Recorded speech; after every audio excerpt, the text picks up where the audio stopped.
Hi guys, we're going to look at how to make an Ether wallet that can hold Ethereum and all the other ERC20 tokens. We're going to see how to create that wallet, how we can move tokens in that wallet, how to sign in, things like that, and potentially how to, if we get time, maybe how to trade even on a decentralized exchange such as IDEX or EtherDelta. Right, let's get started. If you haven't got an Ethereum wallet, you just go to My Ether Wallet and it'll take you to myetherwallet.com. Just check the address is right, so it's not like a phishing site, scammy site with a load of numbers before or after it. That looks pretty good to me. And you go on there, and now you either create a new wallet or you basically sign in to your existing wallet. Now, in order to do that, say you wanted to view wallet information, you might want to view your address, just view your credits and what you've got in there. View that only requires your public key.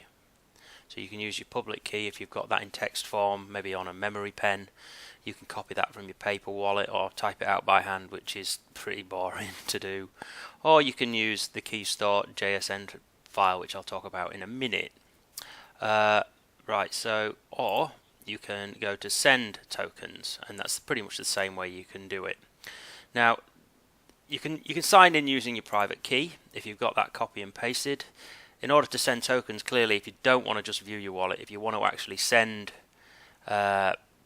tokens and access the wallet properly rather than just view it, then you're going to need the private keys or any other of these here.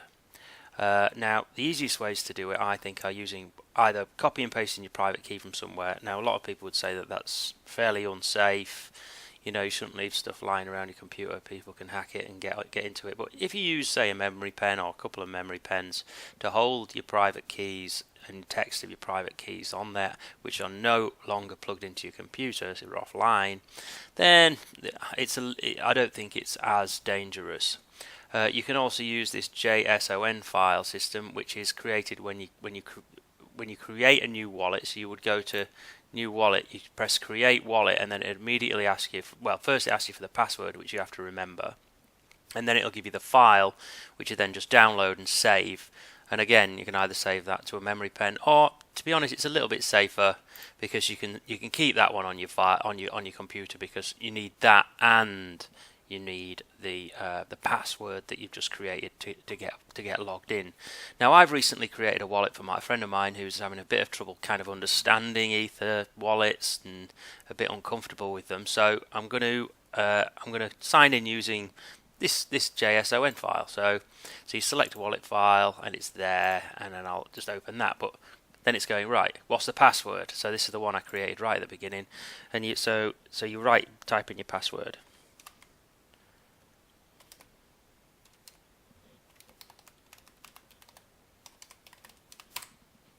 And hopefully that's going to unlock it. Unless I've slipped my... Yeah, I'm in. Right, I'm in. And that's when you know you're in. So basically it's saying send ETH. Now, it hasn't got very much in it. There's 0 Ethereum in this, but we have 7.7 APPC. If you wanted to show all tokens, they're there. Now, if you know that you've sent yourself some tokens, it's not necessarily going to come up in this list. So don't panic if you can't see your tokens. If you've just sent yourself some first blood or some whatever, and you go, where is it? Where is it? You have to show your all the tokens and find it, and then click it. So I basically did that, and I clicked APPC because I knew I'd just sent myself some, and it came up there. And then as soon as you've clicked that, not only can you send Ethereum, but you can send APPC as well. So all then you need, if you wanted to send this APPC to any exchange, would be to basically get the address from the exchange, copy and paste it into that address, put the amount you want to send, generate transaction, and go through all that procedure like that. But if you're going to do that, you're going to need more than 0 Ethereum in your account. So I would advise anyone who's got an Ether wallet to always make sure you've got about, I don't know, 0.2, 0.3, maybe ideally half an Ethereum just there. Just if you want to send, say if you want to send a lot of stuff or you want to send something quickly, or the traffic's really high and you need to gas it a bit more, always make sure you've got a bit of Ethereum in there. It just helps the wallet move along, and you certainly can't trade on things like IDEX with an Ether Delta without a decent ETH balance in your wallet, or if you don't, you'll come unstuck and things get all stuck in the traffic. But really, that's the only thing you have to remember. You just have to remember to keep a bit of ETH in your wallet, and that's all you really need to know. So we've covered sending. Now the cool thing about this website is, as soon as you come out of it, come out, we're back,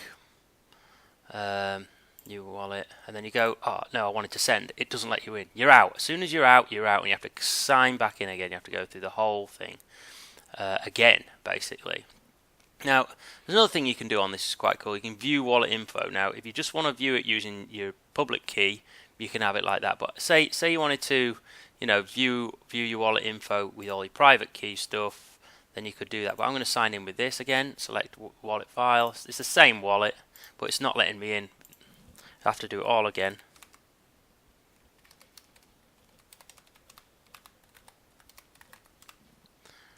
Which is quite cool, because it means that once you're out, nobody can sort of run in the back door. I think it's quite good.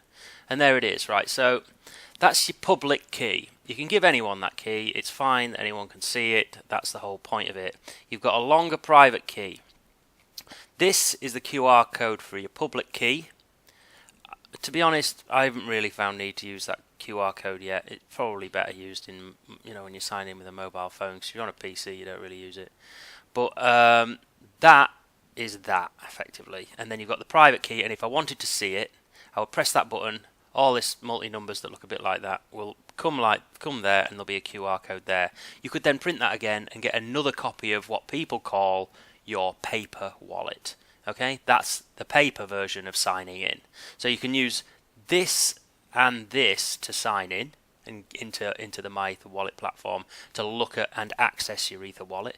You can use that JSON file, and you can use all other ways of doing it, but they're the two that I'm talking about today, because I think they're the easiest to work and understand, really, because a lot of the other ones require installing browsers and various things like that. Okay, so if you wanted to send tokens, you still have to sign in again.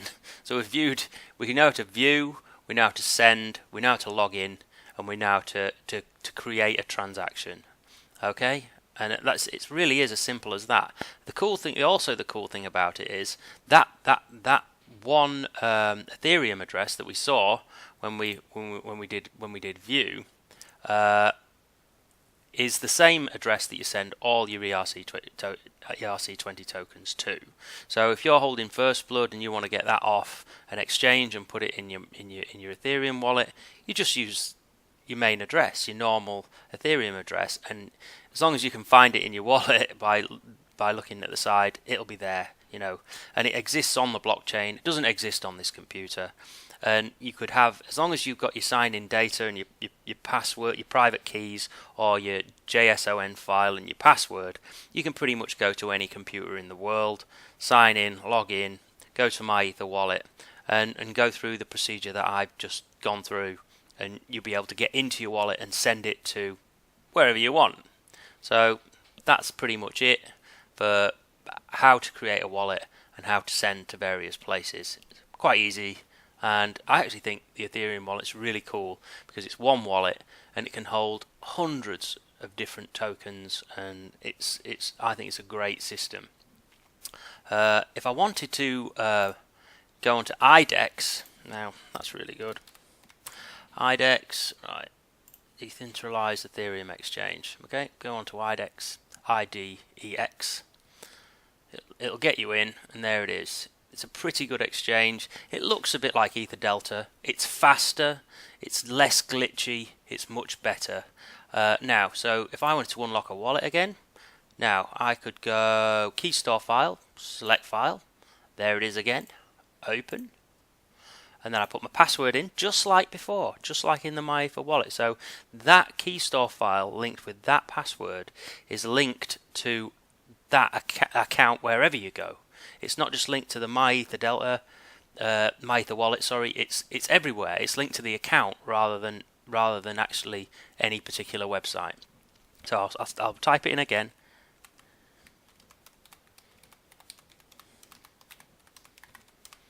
Right, unlock it.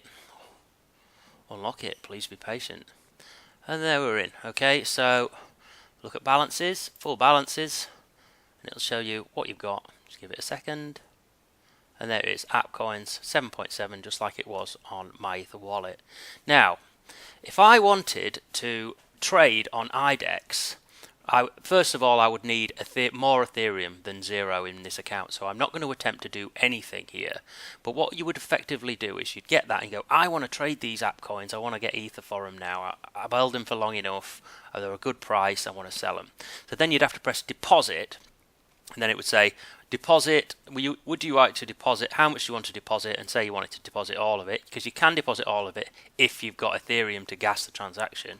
So you deposit all of it, 7.7, and then you send it to the IDEX smart contract, okay?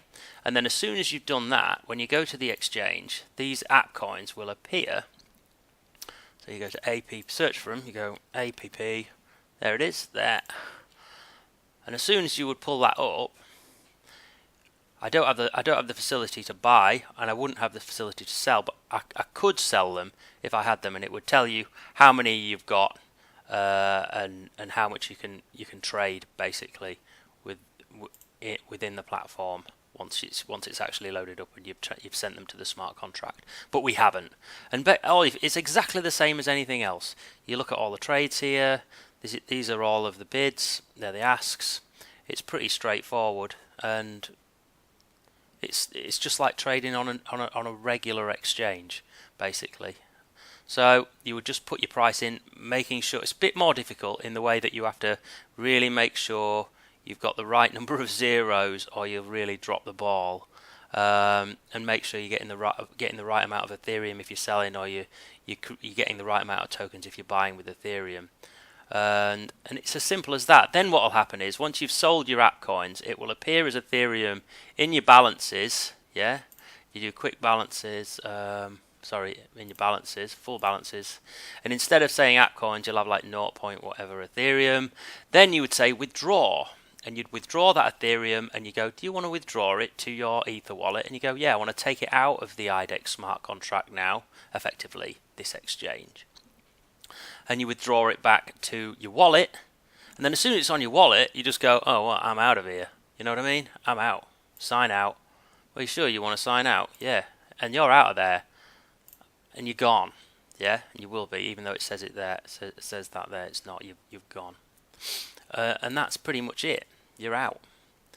And then you can go on to my Ether wallet again, and then you'll see that you've got, sign in there if you really have to, and you'll find within a few moments you'll have Ethereum in there, and because the IDEX will have sent it over from the smart contract back to your wallet, and it's super safe. So actually, it's better than an exchange, because, like, say if you're on Bittrex, Floating X, Binance, whatever, they could all go down. They can all have a farce. You can lose all your money, like on Mt. Gox. But with things like IDEXs, you make the trade, and maybe, I don't know, to make the trade you might have to leave a buy or a sell on for a day or so at most, or a couple of days, and then as soon as it's fulfilled, you're all right. You go, oh, I've got them now, or I've got my ETH, or I've got my tokens now. I'll send in that back to my Ether wallet, and then you're safe as houses, because you're back on the blockchain.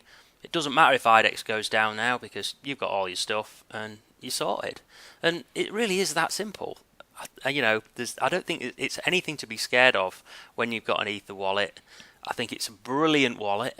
It can hold loads of different things, and as long as you hold a little bit of Ethereum in it, the chances are you won't cock up. There's only a few little things to watch out for. If you're trading on IDEX, watch the number of zeros when you're buying or selling, just to make sure you're not, making a cock up to the power of 10.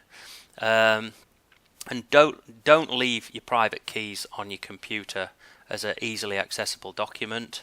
And make sure you don't lose your passwords, and make sure you always print off at least 2 copies of your paper wallet, just in case you need to type it in manually or use the QR code scan or whatever to get in if you're absolutely desperate.